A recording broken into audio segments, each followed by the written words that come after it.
রাসূলুল্লাহ সাল্লাল্লাহু আলাইহি ওয়াসাল্লাম বিদায়ী হজের যে ঐতিহাসিক ভাষণ দিয়েছিলেন, এত সাহাবা আল্লাহর হাবিবের সামনে আর কখনোই একত্রিত হন নাই। লক্ষাধিক সাহাবা আরাফার ময়দানে হাজির এবং আল্লাহর হাবিব সাল্লাল্লাহু আলাইহি ওয়াসাল্লাম এটা অনুভব করছিলেন যে আমার আর বেশি দিন সম্ভবত এই দুনিয়ায় থাকা হবে না। এজন্য বিদায়ী হজের ভাষণে আল্লাহর হাবিব সাল্লাল্লাহু আলাইহি ওয়াসাল্লাম অনেক গুরুত্বপূর্ণ বিষয়ের আলোচনা করেছিলেন। হাদিসে সেই আলোচনার এরকম খণ্ডিত খণ্ডিত অংশ বিভিন্ন জায়গায় আছে, একসাথেও পাওয়া যায়। সেই বিদায়ী হজের ভাষণের একটা গুরুত্বপূর্ণ বিষয় ছিল, তিনি সাহাবায়ে কেরামকে উদ্দেশ্য করে বলেছিলেন, তারাক্তু ফীকুম আমরাইন, আমি তোমাদের জন্যে দুইটা জিনিস রেখে যাচ্ছি। লাং তাদিল্লু মা তামাসসাকতুম বিহিমা, যদি এই দুইটা জিনিসকে তোমরা আঁকড়ে ধরো, মজবুতভাবে ধরো, লাং তাদিল্লু, তাহলে তোমরা কোনো অবস্থাতেই পথভ্রষ্ট হবে না, সিরাতে মুস্তাকিম থেকে তোমরা দূরে সরে যাবে না। কিভাবে ধরতে বলেছেন?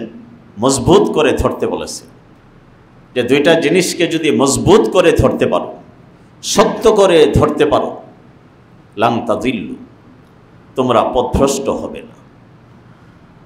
তার একটা আল্লাহর হাবিব বলেন, কিতাব আল্লাহ, আমি তোমাদের কাছে আল্লাহর কোরআন রেখে গেলাম, আল্লাহর কোরআনকে মজবুত করে ধরো। আমরাও তো কোরআনকে ধরি। হাদিসে এসেছে, আল্লাহর হাবিব সাল্লাল্লাহু আলাইহি ওয়াসাল্লাম বলেছেন যে অচিরেই মানুষের কাছে এমন একটা সময় আসবে যে লা ইয়াবকা মিনাল কুরআন ইল্লা রসমুহু, মানুষের কাছে কোরআনের কিছু প্রথা থাকবে, কিন্তু কোরআনের রূহ, কোরআনের হাকিকত, কোরআনের বাস্তবতা মানুষের কাছে থাকবে না। সেই রসমটা কি?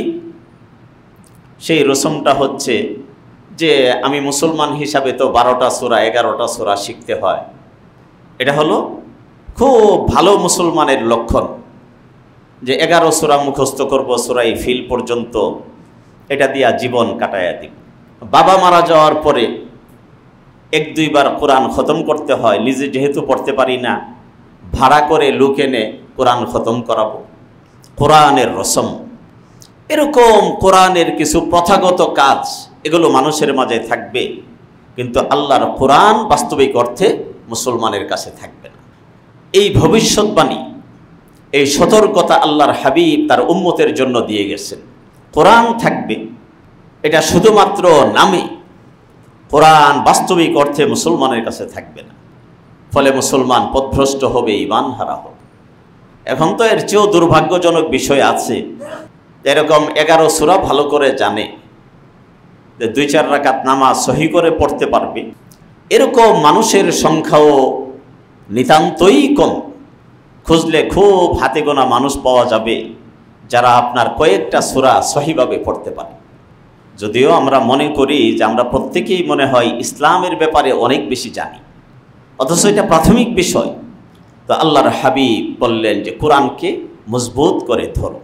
কোরআনকে ধরার অর্থ হচ্ছে আল্লাহর কোরআনের শব্দকেও ধরতে হবে, এটাও পড়তে হবে, আল্লাহর কোরআনের বিষয়বস্তুকেও আমার জীবনের সকল ক্ষেত্রে বাস্তবায়ন করতে হবে। শুধু কোরআন আমি তিলাওয়াত করলাম, সুদখোর আপনার সুদের সাথে জড়িত, সেও তার সুদের অফিসে বসে কোরআন তেলাওয়াত করতেছে, আহাল্লাল্লাহুল বাইআ ওয়া হাররামার রিবা, সেও তিলাওয়াত করতেছে, একদিকে সুদ খাইতেছে, আরেকদিকে তিলাওয়াত করতেছে আল্লাহ ব্যবসাকে হালাল করেছেন, সুদকে হারাম করেছে। তাহলে এটা বিষয়টা কি দাঁড়াইল? তার কাছে কোরআনের শব্দের এখনো কিছুটা গুরুত্ব আছে, কিন্তু কোরআনের বিষয়বস্তু, কোরআনের মানা, কোরআনের আলোচনার যে মূল বিষয়গুলো, এগুলো তার কাছে উপেক্ষিত। কোরআন নাই তার কাছে। কোরআন শুধু শব্দের নাম না, আল্লাহ যা বলেছেন, আল্লাহর সেই চাওয়া পূরণ করা, সেটাও কোরআন। তো আল্লাহর হাবিব বললেন কোরআন শুধুমাত্র কিছু প্রথার মধ্যে বেঁচে থাকবে। ওয়ালা ইয়াবকা মিনাল ইসলাম ইল্লা ইসমুহু, ইসলাম থাকবে তবে শুধু নামটা থাকবে, প্রকৃত ইসলাম এটা মানুষের কাছে থাকবে না। অধিকাংশ মানুষ প্রকৃত ইসলাম থেকে দূরে সরে যাবে। এজন্য আল্লাহর হাবিব বিদায় হজের ভাষণে বললেন যে তোমরা আল্লাহর কিতাব, আল্লাহর কোরআনকে আঁকড়ে ধরো, মজবুত করে ধরো, কোরআনের কোনো বিধান যেন তোমার কাছ থেকে বিদায় না হয়ে যায়। 2 নম্বর, আল্লাহর হাবিব বলেন ওয়া সুন্নাতা নবিয়্যিহি সাল্লাল্লাহু আলাইহি ওয়াসাল্লাম, আর আল্লাহর নবীর যে সুন্নাত তোমাদের কাছে আছে, আল্লাহর নবীর সুন্নতকে তোমরা মজবুত করে ধরো। আল্লাহর নবীর সুন্নত, আল্লাহর নবীর তরিকা, এটা যেন তোমাদের কাছ থেকে বিদায় না হয়ে যায়। যখন কোনো মুমিন এই দুইটা জিনিসকে মজবুত করে ধরবে, আল্লাহর কোরআনকে ধরবে, রাসূলের সুন্নতকে ধরবে, আল্লাহর হাবিব দায়িত্ব নিয়ে ওয়াদা করেছেন লান তাদিল্লু, তোমরা পথভ্রষ্ট হবে না। শয়তান তার সকল শ্রম সাধনা সব কিছু ব্যয় করে ব্যর্থ হবে, তোমাদেরকে পথভ্রষ্ট করতে পারবে না। আমার ঈমানের যদি হেফাজত করতে হয়, আমি যদি আমার আখিরাতকে সুন্দর বানাতে চাই, তাহলে আমাকে যে কাজটা করতে হবে সেটা হচ্ছে আল্লাহর কোরআনকে মজবুত করে ধরা, রাসূলের সুন্নতকে জীবনে বাস্তবায়ন করা। যদি কেউ আল্লাহর নবীর সুন্নাহকে তার জীবনে আঁকড়ে ধরে, তাহলে লাভ কি হবে? সূরা আল ইমরান আয়াত নম্বর 31, আল্লাহ তাআলা সেখানে তার নবীকে বললেন, হে নবী, আপনি আপনার উম্মতকে বলে দিন, কুল ইন কুনতুম তুহিব্বুনাল্লাহ, যদি তোমরা আল্লাহর মহব্বত ভালোবাসা পেতে চাও। আমরা সবাই মনে মনে এই বিষয়টা রাখি যে আল্লাহর ভালোবাসা আমি পেতে চাই। এটা যে কোনো ধরনের মুমিন হোক, খুব উঁচু মাপের মুমিন অথবা খুব নিম্নমানের, যাদের জীবনে অনেক গুনাহ হয়, সেও চায় আল্লাহর ভালোবাসা পেতে। তো আল্লাহ বলেন তোমরা যদি আল্লাহর ভালোবাসা পেতে চাও, আল্লাহর নবীকে বললেন আপনি বলে দেন তোমরা যদি আল্লাহর ভালোবাসা পেতে চাও, ফাত্তাবিউনি, তাহলে আল্লাহর ভালোবাসা পাওয়ার রাস্তা হচ্ছে আমি রাসূলের অনুসরণ করা, আমার অনুসরণ করো। তাহলে আল্লাহর মহব্বত, আল্লাহর ভালোবাসা পাওয়ার যে রাস্তা, সেটা আল্লাহ তাআলা বললেন আল্লাহর রাসূলের অনুসরণ করা। তাহলে যদি আমরা সত্যিকার অর্থে আল্লাহর মহব্বত পেতে চাই, আমাদের 1 নম্বর কাজ হবে রাসূলের সুন্নাহ অনুসরণ করা। যদি আমরা সেটা করতে পারি, তাহলে আমাদের জন্য এই আয়াতে আল্লাহ তাআলা 2টা পুরস্কারের ঘোষণা দিয়েছেন। 1 নম্বর হলো ইউহিব্বুকুমুল্লাহ, যদি নবীর সুন্নতের অনুসরণ আমরা করতে পারি, আমাদের জীবনের সকল ক্ষেত্রে আমরা বাস্তবায়ন করতে পারি, তাহলে 1 নম্বর যে লাভ সেটা হলো ইউহিব্বুকুমুল্লাহ, আমি আল্লাহকে ভালোবাসতে চাই। রাসূলের সুন্নতের অনুসরণ করলে স্বয়ং আল্লাহ আমাকে ভালোবাসতে শুরু করবেন, আমি আল্লাহর মাহবুব হয়ে যাব, আল্লাহর প্রিয় হয়ে যাব। এটা কত বড় বিষয় যে স্বয়ং আল্লাহ আমাকে মহব্বত করবেন, স্বয়ং আল্লাহ আমাকে ভালোবাসবেন। আর যদি এই সুন্নতের কারণে আর কোনো পুরস্কারের ঘোষণা আল্লাহ তাআলা না দিতেন, শুধু একটা ঘোষণাই যথেষ্ট ছিল। 2 নম্বর, আল্লাহ তাআলা বলেন ওয়ায়াগফির লাকুম যুনুবাকুম, তোমরা যদি নবীর সুন্নতের অনুসরণ করো, তাহলে তোমাদের যত ধরনের গুনাহ আছে, যুনুবাকুম এটা জাম্বন শব্দের বহুবচন, তোমাদের সকল গুনাহকে আল্লাহ তাআলা নবীর সুন্নতের অনুসরণের কারণে মাফ করে দিবেন। আল্লাহু গফুরুর রহিম, আল্লাহ তাআলা বলেন তিনি তো গফুর, আল্লাহ ক্ষমাশীল। আসলে গফুরের অর্থ আমরা মনে করি ক্ষমাশীল, আসলে এটার অর্থ হলো অতি ক্ষমাশীল। আল্লাহর ক্ষমা এটাকে কোনোভাবেই আমরা পরিমাপ করতে পারবো না। এত বেশি ক্ষমা আল্লাহ আমাদেরকে করতে চান। রহিম, পাশাপাশি তিনি দয়া করেন, গুনাহও মাফ করবেন, আবার আল্লাহ তাআলা আমাদের জন্য জান্নাতের ফয়সালাও করবেন। বুখারী শরীফে হযরত আবু হুরায়রা রাদিয়াল্লাহু আনহু থেকে একটি হাদিস বর্ণিত হয়েছে। আল্লাহর হাবিব সাল্লাল্লাহু আলাইহি ওয়াসাল্লাম ইরশাদ করলেন, যে কুল্লু উম্মতি ইয়াদখুলুনাল জান্নাহ ইল্লা মান আবা, যে আমার উম্মতের প্রতিটা সদস্য জান্নাতে যাবে, ইল্লা মান আবা, তবে যারা অস্বীকার করে, অমান্য করে, অবজ্ঞা করে, তারা জান্নাতে যাবে না।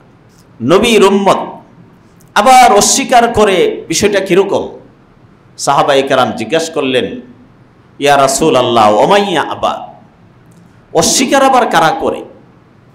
তখন হুজুর সাল্লাল্লাহু আলাইহি ওয়াসাল্লাম বলেন, মান আতাআনি ফাকাদ দাখালাল জান্নাহ, আমার উম্মতের যে সদস্য আমি নবীর আনুগত্য করবে, আমার নির্দেশনাগুলো তার জীবনে বাস্তবায়ন করবে, আমার সুন্নতগুলোকে সে অনুসরণ করবে, ফাকাদ দাখালাল জান্নাহ, সে তো নিশ্চিতভাবে আল্লাহর জান্নাতে চলে গেছে, তার জন্য জান্নাত নিশ্চিত। ওমান আসানি ফাকাদ আবা, আর যারা আমি রাসূলের নাফরমানি করবে, অবাধ্যতা করবে, ফাকাদ আবা, সে আমি রাসূলকে অস্বীকার করল। রাসূলের সুন্নতকে অস্বীকার করা, রাসূলের সুন্নতকে অবজ্ঞা করা, রাসূলের সুন্নতকে তাচ্ছিল্য করা, এই সব কিছু আল্লাহর হাবিবকে অস্বীকার করার নামান্তর। তাহলে বোঝা গেল, যারা নবীর সব কিছুকে নিজের জীবনের সকল পর্যায়ে বাস্তবায়ন করবে, নবীর সুন্নতগুলো দ্বারা নিজেকে আলোকিত করবে, নিজেকে সাজাইবে, তারা জান্নাতি হবে। আর যারা আল্লাহর নবীর সুন্নতের অবাধ্যতা করবে, নাফরমানি করবে, তারা আল্লাহর নবীকেই যেন অস্বীকার করে বসল। হাসরের ময়দানে একদল মানুষ আল্লাহর হাবিবের কাছে হাউজে কাউসারের পানি পান করতে যাবে। আল্লাহর হাবিব তো তাদেরকে দেখে বুঝতে পারবেন যে এরা আমার উম্মতের সদস্য, হুজুর পানি পান করানোর ইচ্ছা করবেন। এমন সময় সাহাবায়ে কেরাম, ফেরেশতারা আল্লাহর হাবিবকে বলবেন, ইয়া রাসূলুল্লাহ, হে আল্লাহর হাবিব, এই লোকগুলো আপনার মৃত্যুর পরে দুনিয়াতে কি করেছে আপনি জানেন না? তারা আপনার সুন্নত থেকে দূরে সরে গেছে, তারা বিভিন্ন ধরনের বেদআতকে আঁকড়ে ধরেছে। আল্লাহর হাবিব যখন এটা শুনবেন যে তারা আল্লাহর নবীর সুন্নত ছেড়ে দিয়েছেন, বেদআতকে আঁকড়ে ধরেছেন, তখন আল্লাহর হাবিব বলবেন, সুহকা সুহকা লিমান গায়্যারা বাদি, আমার ওফাতের পরে আমার সুন্নতকে যারা বিকৃত করেছে, আমার সুন্নতের অনুসরণ থেকে নিজেকে দূরে সরিয়ে রেখেছে, তোমরা আমার কাছ থেকে দূরে সরে যাও, দূরে সরে যাও। তোমাদের জন্য আমি রাসূলের এই বরকতি হাতের পানি জুটবে না, তোমরা দূরে সরে যাও। নবীর সুন্নতের অনুসরণ মানুষের জন্য এত গুরুত্বপূর্ণ। ঠিক তিরমিজি শরীফে একটা বর্ণনা আসছে, রাসূল পাক সাল্লাল্লাহু আলাইহি ওয়াসাল্লাম ইরশাদ করেন যে লা ইয়াতিয়ান্না আলা উম্মতি মা আতা আলা বনি ইসরাঈল হাজবান নালি বিন নালি, যে বনি ইসরাইলের যে সকল কুস্বভাব, যে সকল অন্যায় কাজ তাদের মধ্যে প্রকাশ পেয়েছিল, আমার উম্মতের মধ্যে এগুলো প্রকাশ পাবে। হাত্তা ইন কানা মিনহুম মান আতা উম্মাহু আলানিয়াতান লাকানা ফি উম্মতি মান ইয়াসনাউ যালিক, যদি এমন হয়ে থাকে যে বনি ইসরাইলে তারা নিজের মায়ের সাথে ব্যভিচারে লিপ্ত হওয়ার কোনো ঘটনা ঘটিয়ে থাকে, আমার উম্মতে এরকম হতভাগা, এরকম দুষ্ট মানুষের আবির্ভাব হবে। তারপরে হুজুর বলেন, ওয়া ইন্না বানি ইসরাঈল তাফাররাকাত ফি সিনতাইন ওয়া সাবঈনা মিল্লা, বনি ইসরাইল ৭২ গ্রুপে বিভক্ত হয়েছে, তাদের মধ্যে গ্রুপ ছিল ৭২টি। ওয়া তাফতারিকু উম্মতি আলা সালাসিন ওয়া সাবঈনা মিল্লা, আমার উম্মত ৭৩ দলে বিভক্ত হবে। কুল্লুহুম ফিন্নার, তাদের প্রত্যেকে জাহান্নামী হবে। ইল্লা মিল্লাতান ওয়াহিদা, শুধু একটা দল জান্নাতি হবে। হ্যাঁ, মনে রাখবেন ৭৩ দল, তারা সবাই কাফের না, কিন্তু সিরাতে মুস্তাকিম থেকে তারা একটু বিচ্যুত হয়ে গেছে। যদি কাফের না হয়ে থাকে, আযাব শাস্তি ভোগ করার পরে তারা একটা পর্যায়ে জান্নাতে যাবে। আর কারো পথভ্রষ্টতা যদি এমন পর্যায়ে পৌঁছে যায় যে সে কাফের হয়ে গেছে, তাহলে সে আর কোনোদিন জান্নাতে যেতে পারবে না। শুধু একটা মাত্র দল, তারা জান্নাতি হবে। সাহাবায়ে কেরাম জিজ্ঞেস করলেন, মান হিয়া ইয়া রাসূলুল্লাহ, এই দলটা কি? হুজুর বললেন, যাদের মধ্যে 2টা বিষয় থাকবে, তারা হবে একেবারে সিরাতে মুস্তাকিমের উপরে অধিষ্ঠিত, তারাই হবে সরাসরি জান্নাতি। 2টা গুণের একটা হলো, আল্লাহর হাবিব বলেন, মা আনা আলাইহি ওয়া আসহাবি, আমি যেই তরিকার উপরে আছি, আমার তরিকাকে যে গ্রহণ করবে, আমার তরিকার উপরে যে চলবে, সে জান্নাতি। 2 নম্বর হলো ওয়া আসহাবি, আমার সাহাবাদের তরিকার উপরে যারা চলবে। তাহলে আল্লাহর হাবিবের পদ্ধতি যারা অনুসরণ করবে, সুন্নতের যারা অনুসরণ করবে, সাহাবায়ে কেরামের সুন্নতের যারা অনুসরণ করবে, তারা হবে সিরাতে মুস্তাকিমের উপরে প্রতিষ্ঠিত দল। এজন্য একটা বিষয় মনে রাখবেন, কোন দল হক, কোন দল বাতিল, কোনটা সহি কোনটা সহি না, এটা বোঝার জন্য আপনার সামনে এই হাদিসটা বড় বিষয় হয়ে কাজ করবে। আপনি দেখবেন কারা সাহাবাদের সমালোচনা করে, হাজারো সাহাবার প্রশংসা করে, কিন্তু তারা যদি কোনো এক পর্যায়ে একজন সাহাবারও সমালোচনা করে, তাহলে বুঝবেন যে এই দল সেই 72 দলের অন্তর্ভুক্ত হয়ে গেছে। কোনো সাহাবার সমালোচনা করা যাবে না। আল্লাহর নবী বলেন নাই যে সাহাবাদের মধ্যে সবাই তো আমার সুন্নতের উপরে আছে, তাদেরকে অনুসরণ করতে পারবে, তবে 3 জন সাহাবা বাদ তাদের অনুসরণ করতে পারবে না। একজন সাহাবা বাদ ওই সাহাবার সমালোচনা করা যাবে, এরকম কোনো কিছু আল্লাহর হাবিব বলেন নাই। সুতরাং আল্লাহর নবীর সকল সাহাবাকে চোখ বন্ধ করে অন্ধের মতো মেনে নিতে হবে, তাদের প্রতি পূর্ণ মাত্রায় ভক্তি শ্রদ্ধা এটা অন্তরে পোষণ করতে হবে। একজন সাহাবারও যদি সমালোচনা কারো মধ্যে আপনারা পান, একজন সাহাবার ব্যাপারে বিরূপ মন্তব্য যদি কারো মধ্যে পাওয়া যায়, তাহলে আপনি চোখ বন্ধ করে বলে দিবেন যে এই দল পথভ্রষ্ট, এই দল বাতিল। সাহাবায়ে কেরাম এটা আল্লাহর অনেক প্রিয় এবং মোবারক জামাত।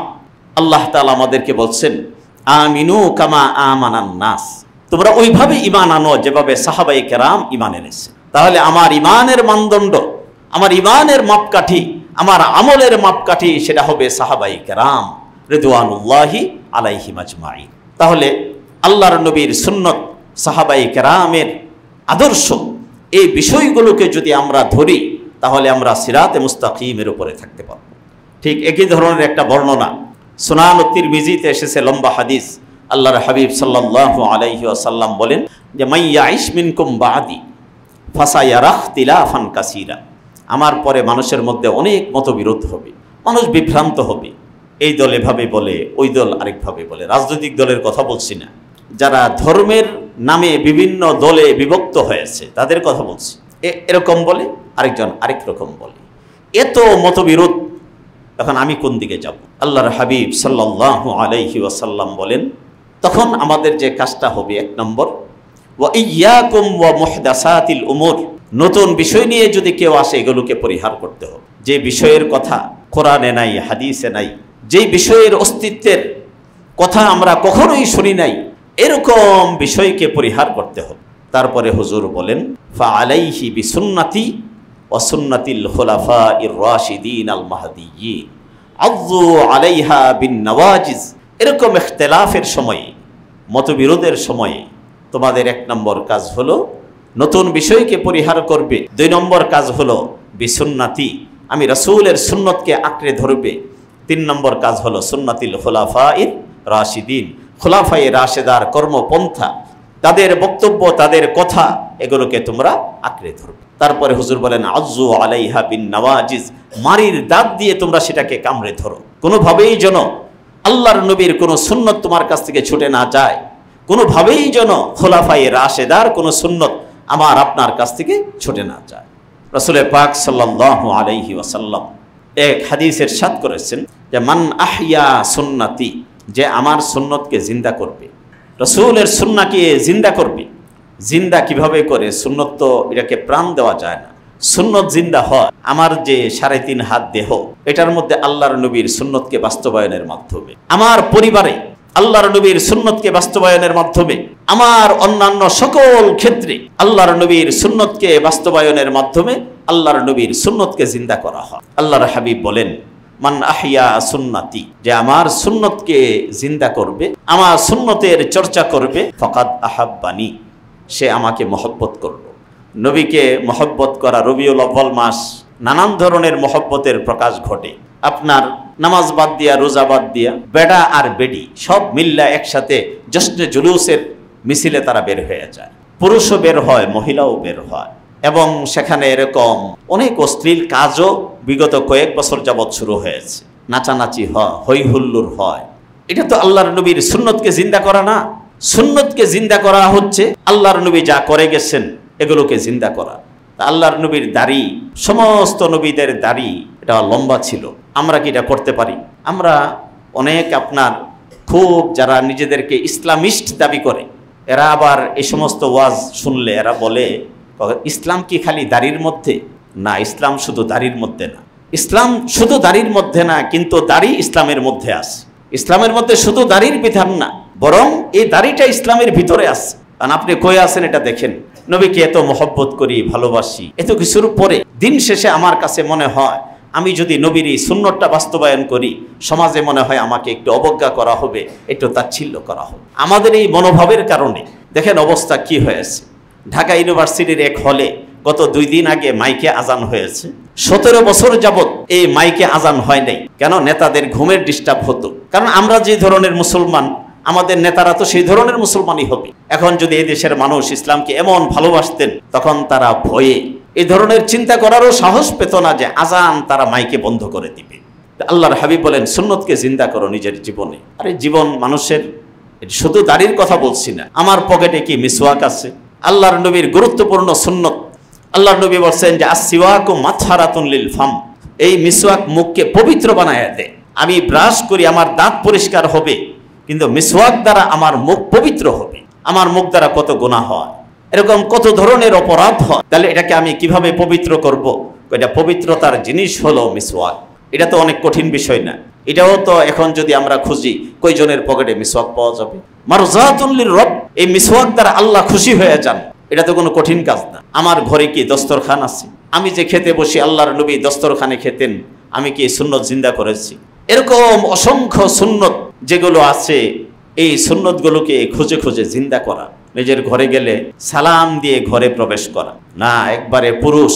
এরকম অনেক মানুষের ব্যাপারে শোনা যায়, তারা তো পুরুষ, আবার স্ত্রীকে সালাম দিবে, তাহলে তো মনে হয় যে তার পুরুষত্ব এটা মনে ক্ষতিগ্রস্ত হবে, তার পৌরুষ নষ্ট হয়ে যাবে। আল্লাহর হাবিব ঘরে গেছেন, স্ত্রীদেরকে সালাম দিচ্ছেন। তা আমি আমার ঘরে আমার কলিং বেল বাজানোর পরে আমি কি সালাম দিই? আমার স্ত্রী যদি আমাকে ফোন করেন, আমি ফোনটা রিসিভ করে তাকে কি প্রথমে আসসালামু আলাইকুম বলি? এটাও তো আল্লাহর নবীর সুন্নত, কারণ যিনি কথা শুরু করবেন তিনি সালাম দিবেন। এই জন্য আল্লাহর হাবিব বলেন সুন্নতকে জিন্দা করো, তাহলে আমি রাসূলের মহব্বত পাবি। এখন আপনার জশ্নে জুলুস বের হয়ে যাবে, নাচানাচি হবে, বহুত কিছু হবে, এটা এত আল্লাহর নবীর সুন্নতের ভিতরে নাই। আল্লাহ রাসূল দুনিয়াতে আসছেন, প্রত্যেকটা মানুষ আল্লাহর নবীর আগমনে আনন্দিত। সেই আনন্দ উদযাপনের সবচেয়ে সুন্দর পন্থা হচ্ছে আল্লাহর নবীর প্রতিটা সুন্নতকে আমাদের জীবনে বাস্তবায়ন করা। সুন্নতের খবর নাই, এমনকি ফরজেরও খবর নাই, কিন্তু সে তার নামের আগে এবং পরে লাগাইয়া দিছে আশিকে রাসূল। মাজারে বৈশা গাঞ্জা খা, তার নাম আশিকে রাসূল। কবরে গিয়া সেজদা করে, তার নাম আশিকে রাসূল। আল্লাহর হাবিব তো এই কাজগুলোকে ঘৃণা করতেন। তাহলে আল্লাহর নবীর সুন্নতকে জিন্দা করা মানে আল্লাহর নবীকে মহব্বত করা। ওমান আহাব্বানি কানা মাই ফিল জান্নাহ। আল্লাহর হাবিব বলেন যে আমাকে মহব্বত করলো, সে আমি রাসূলের সাথে জান্নাতে আমার সঙ্গী হয়ে জান্নাতে যাবে। নবীর সুন্নত এত গুরুত্বপূর্ণ। এক হাদিসে আল্লাহর হাবিব ইরশাদ করছেন যে মান রাগিবা আন সুন্নতি ফালাইসা মিন্নি। আল্লাহর নবীর সুন্নতকে যারা উপেক্ষা করবে, আল্লাহর নবীর সুন্নতকে যারা অবজ্ঞা করবে, আল্লাহর নবী বলেন ফালাইসা মিন্নি, সে প্রকৃত অর্থে আমি রাসূলের দলভুক্ত না, সে আমার দল থেকে আলাদা হয়ে গেল। রাসূলের সুন্নতকে জীবনের সকল ক্ষেত্রে বাস্তবায়ন করা। সাহাবায়ে কেরাম আল্লাহর নবীকে যখন যেভাবে যে কাজ করতে দেখেছেন, তার কোনো একটা কাজও তারা ছাড়েন নাই। হযরত হুযায়ফা ইবনুল ইয়ামান রাদিয়াল্লাহু আনহু পারস্য সম্রাটের দরবারে গেছেন, খলিফার প্রতিনিধি হিসাবে তার কাছে একটা প্রস্তাব যে আপনি যুদ্ধ বন্ধ করেন, মুসলমানদের আনুগত্য এবং বশ্যতা স্বীকার করেন, না হয় আপনার অস্তিত্ব থাকবে না। তো গেছেন ছিঁড়াফাড়া জামা পইরা। তো রাজদরবারের যে প্রহরী সে বলল এই পোশাক নিয়ে আপনি ভিতরে যাবেন, পোশাকে তো তালি দেওয়া ছিঁড়া, আপনার জন্য নতুন পোশাক আনা হচ্ছে, সেটা পরিধান করবেন, তারপরে যাবেন। হযরত হুযায়ফা ইবনুল ইয়ামান রাদিয়াল্লাহু আনহু বললেন যে এই পোশাকে যদি তোমার সম্রাট আমার সাথে কথা বলতে চায় তাহলেই আমি কথা বলবো, আর না হয় আমি ফেরত চলে যাব। তো সম্রাটের কাছে বলা হলো যে তো এরকম অদ্ভুত ধরনের মানুষ, বলছে আসতে দাও। হাতে তরবারি ভাঙ্গা। তো রাজদরবারের প্রহরী বলতেছে এই তরবারি নিয়ে আসছো পারস্য বিজয় করতে, এই ধরনের ভূতা অস্ত্র দিয়ে? আপনারা আফগানিস্তানে দেখেছেন, তারা কাঁধে কইরা আপনার অস্ত্র বহন করত, আর আমেরিকার অত্যাধুনিক প্রযুক্তির মোকাবেলা করত। তা আমাদের কাছে তো মনে হতো যেগুলো তো বোকা, এই সমস্ত রাইফেল আর পিস্তল দিয়ে আমেরিকার এই উন্নত প্রযুক্তির মোকাবেলা করা তো সম্ভব না। কিন্তু 20 বছর পরে দেখা গেল যে কেউ আপনার বিমানের চাকা ধইরা এরকম পালাইতেছে। আল্লাহ তাআলা মুসলমানদেরকে বিজয় দিয়েছেন। তো তখন হুযায়ফা ইবনুল ইয়ামান বলেন, তরবারি তো দেখছো, কিন্তু তরবারি যারা চালায় তাদের যে কি শক্তি, আল্লাহ তাদেরকে কি দিয়েছেন সেটা তো দেখো নাই। যাও তোমাদের পারস্য সম্রাটের দরবারের সবচেয়ে মজবুত যে ঢাল সেটা নিয়ে আসো। সেটা আনার পরে অনেক মানুষ তারা এই দৃশ্য দেখার জন্য অপেক্ষায় যে এই ভাঙ্গা তরবারি দিয়ে এই ঢাল কি করবে। হযরত হুযায়ফা ইবনুল ইয়ামান আল্লাহর নামে আঘাত করলেন বিসমিল্লাহ বলে, ঢাল এক আঘাতে ভেঙে চুরমার হয়ে গেল। এরা ভয় পেয়ে গেল, ঘটনা কি। ভিতরে গেলেন, পারস্য সম্রাট চেয়ারের উপরে বসা, আর হুযায়ফা ইবনুল ইয়ামান এবং ওনাদেরকে বসার জন্য নিচে ব্যবস্থা করেছে। হুযায়ফা ইবনুল ইয়ামান বলেন, আমি আল্লাহর রাসূলের প্রতিনিধি, মুসলিম জাহানের খলিফার পক্ষ থেকে এসেছি, যদি আপনি চেয়ারে বসেন আমাদের জন্য চেয়ারের ব্যবস্থা করতে হবে, আর না হয় আমরা যেমন নিচে বসেছি আপনাকেও নিচে বসতে হবে। কারণ ইসলাম এটা পদানত হওয়ার জন্য আসে নাই, কারো লেজর বৃত্তি করার জন্য আসে নাই।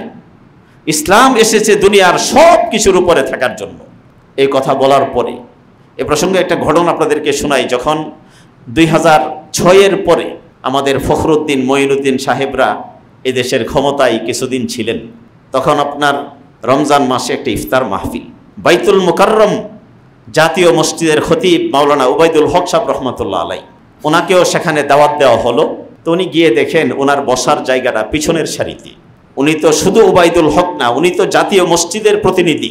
তখন তিনি যারা তাকে রিসিপশনে ছিলেন তাদেরকে বললেন, আমি তো এই গোটা দেশের ইমামদের প্রধান ইমাম, আমার সম্মান অসম্মানের সাথে গোটা দেশের ইমামদের সম্মান অসম্মান জড়িত।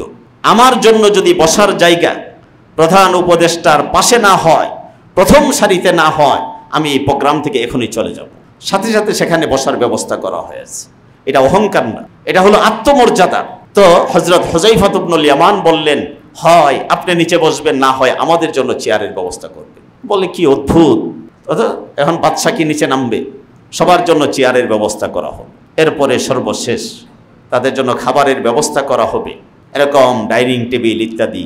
তখনকার যুগের যেগুলো অহংকারীদের প্রথা ছিল, তখন বললেন যে না, সেখানে খাবো না, আমরা নিচে বসে খাবো। দস্তরখানের ব্যবস্থা করা হল। সেখানে হযরত হুযায়ফা ইবনুল ইয়ামান খাবার খাচ্ছেন। তো খাবার যখন খান, তো রুটি যখন খাইতেছেন, রুটি ভেঙ্গে তার কিছু টুকরা নিচে পড়ে গেছে, খাবারের কিছু অংশ নিচে পড়ে গেছে। পারস্য সম্রাটের দরবারে যেমন এখন পৃথিবীর 2 পরাশক্তি রাশিয়া আমেরিকা, তখনকার সময়ে 2 পরাশক্তি ছিল এরকম ইরান এবং রোম, ইটালি। তো সেই রাজ দরবারে বসে খাবার খাচ্ছেন, খাবার একটু টুকরা টুকরা কিছু নিচে পড়ে গেছে। হযরত হুযায়ফা ইবনুল ইয়ামান এগুলো উঠাইতেছেন আর পরিষ্কার করে করে খাচ্ছেন। পাশ থেকে একজন বললেন, হুযায়ফা, এটা যে আপনি করতেছেন, এভাবে খাবার উঠে উঠে খাইতেছেন, তো এরা দেখলে কি মনে করবে? আর এই হুযায়ফা এত ভালো খাবার মনে জীবনে কোনোদিন দেখে নাই, একবারে মাটি থেকে উঠাইয়া পর্যন্ত খাওয়া শুরু করছে।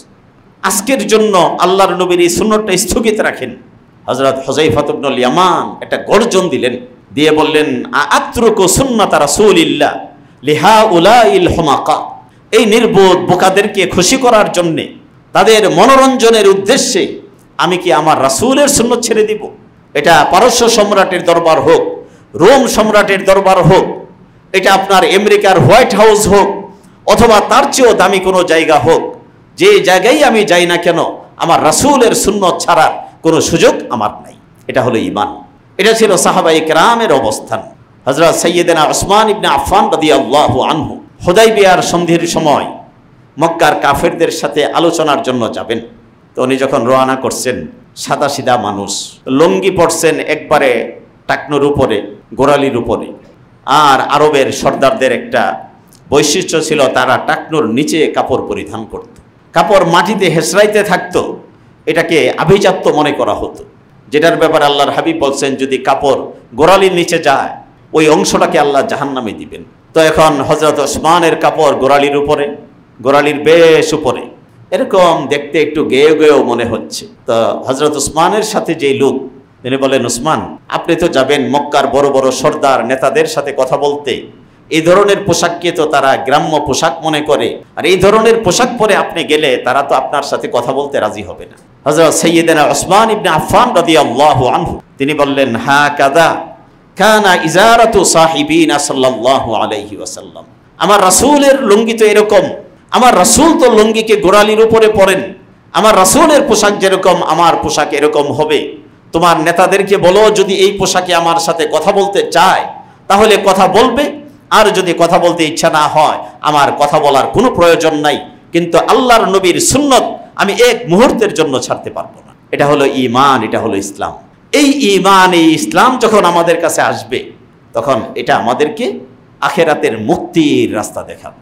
এজন্য আল্লাহর নবীর সুন্নতকে জীবনের সকল ক্ষেত্রে বাস্তবায়ন করা, এটাই হলো আল্লাহর নবীকে প্রকৃত অর্থে মহব্বত করা। আর যদি সুন্নতকে ছেড়ে দিয়ে এরকম অন্য আজে বাজে রাস্তা আমরা গ্রহণ করি, এটা আমাদেরকে মুক্তির রাস্তা দেখাবে না। এখন আপনারা যারা মাজারে যায়, মাজারগুলোতে কি হচ্ছে তো আমরা জানি। আপনার অধিকাংশ মাজারে আপনার গাজা, সেজদা, অনেক ধরনের জঘন্য কাজ সেখানে হচ্ছে। তো আপনারা সবাই যার যার জায়গা থেকে মানুষকে এইটুক বিষয়ে সচেতন করা যে দেখেন এই মাজার, সেখানে গিয়ে কিছু চাওয়া যায় না। মাজারে যারা শুয়ে আছে তারা কিছু দেওয়ার ক্ষমতা রাখে না, তাদের কাছে চাওয়া মানেই হলো আল্লাহর সাথে শিরিক করা। সেখানে কিছু চাওয়া যাবে না, মাজারে গিয়ে কাউকে সেজদা করা যাবে না, সেজদা হবে একমাত্র আল্লাহর জন্য। এ বিষয়ে মানুষকে সচেতন করা। সেখানে গাঞ্জার সেবন হয়, মদ, বিভিন্ন ধরনের অবৈধ জিনিসের বেচাকেনা হয়, এই সমস্ত বিষয়ে আপনারা আওয়াজ তুলেন যে এই মাজারে অন্যায় কাজগুলো যেন বন্ধ হয়। তবে মনে রাখবেন, মাজার ভাঙ্গার মতো অতি উৎসাহী কাজ সেটা আপনারা করতে যাবেন না, এতে অনেক বিশৃঙ্খলা হয়। এখন আপনার কিছু মানুষ অতি উৎসাহী হয়ে তারা মাজার ভাঙ্গা শুরু করেছে। না, আপনি মাজার ভাঙতে কেন যাবেন? মাজার আপনি ভাঙতে গেলেন, একটা ভুল বার্তা মানুষের কাছে যায়, মনে হয় এই লোকগুলো ওলি আল্লাহদের দুশমন। আমরা তো আল্লাহর বলিদের দুশমন না, আমরা তো শাহজালাল ইয়ামানি রহমাতুল্লাহ আলাইহির প্রশংসায় সবসময় পঞ্চমুখ থাকি, তাদের নীতি আদর্শ অনুসরণ করার চেষ্টা করি, কিন্তু সেখানে মাজারের নামে যে অন্যায় কাজগুলো হয় আমরা সেটার বিরোধী। এজন্য যারা এরকম অতি উৎসাহী হয়ে মাজার ভাঙ্গার দিকে অগ্রসর হচ্ছেন তারা কিন্তু আসলে মূলত ইসলামের কোনো উপকার করছেন না। অপেক্ষা করেন, যদি এমন কোনো দিন আসে যখন আপনার এই দেশে এমন সরকার আমরা পাবো যে সরকার হৃদয় দিয়ে ইসলামকে ধারণ করবে, তখন এই সরকারের কাছে আমরা দাবি জানাবো যে আপনারা এই মাজারগুলোকে ভেঙে দেন, এগুলোকে সাধারণ কবর বানায়া দেন। এই মাজারগুলো সাধারণ কবর হয়ে যাবে, আর 10টা 20টা কবরের মতো জান্নাতুল বাকিতে হাজার হাজার সাহাবাই কেরাম শুয়ে আছেন, সেখানে কোনো মাজার নাই।